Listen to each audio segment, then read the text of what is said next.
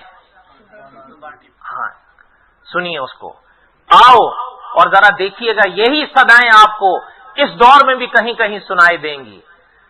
سلطان ٹیپو مرحوم نے اس وقت بھی اپنوں سے وہی کہا، آؤ ملت واحدہ کی طرح ایک ڈوری میں بن جائیں، ان غیروں کا مقابلہ کریں، ورنہ ہند کے غلام ہونے سے کسی کی آزادی برقرار نہیں رہے گی۔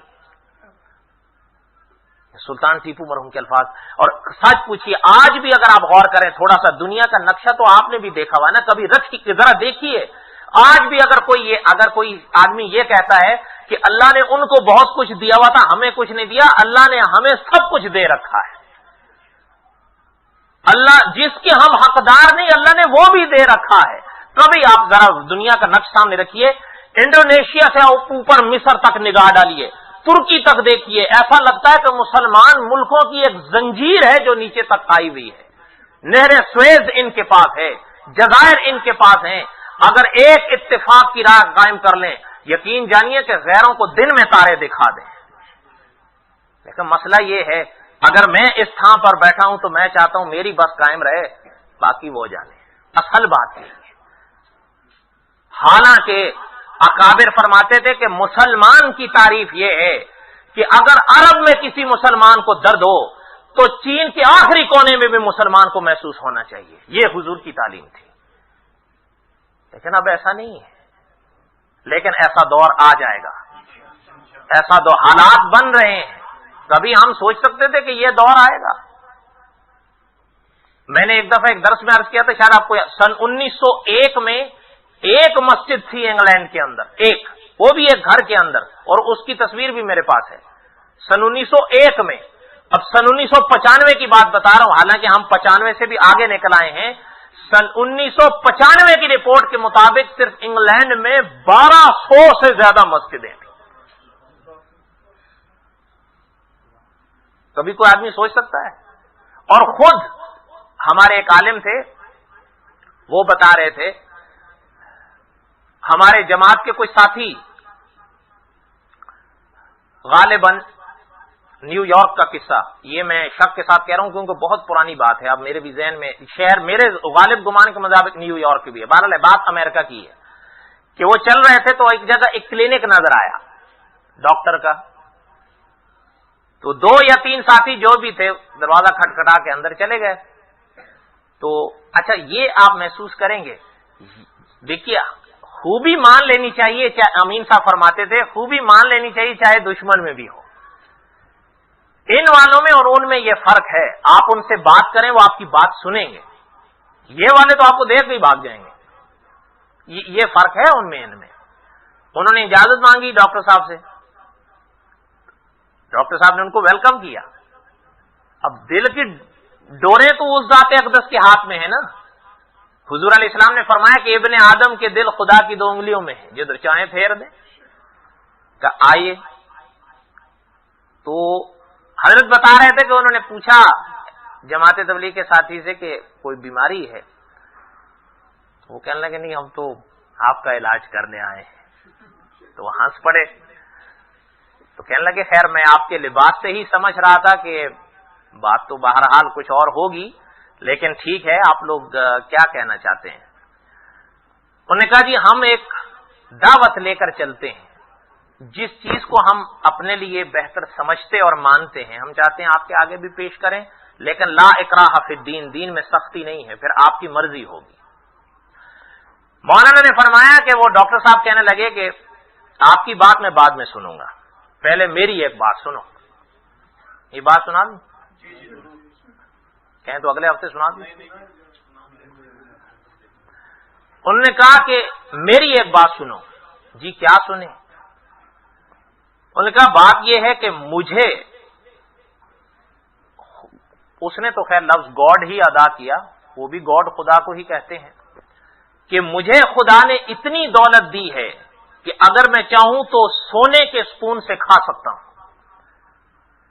اتنی دولت ہے میرے پاس، لیکن دل کا چین جس کو کہتے ہیں وہ نہیں ہے۔ میں آپ کو سچی بات بتا رہا ہوں، باوجود اتنی دولت ہونے کے ساری رات کروٹیں بدلتا ہوں، مجھے نیند نہیں آتی، میں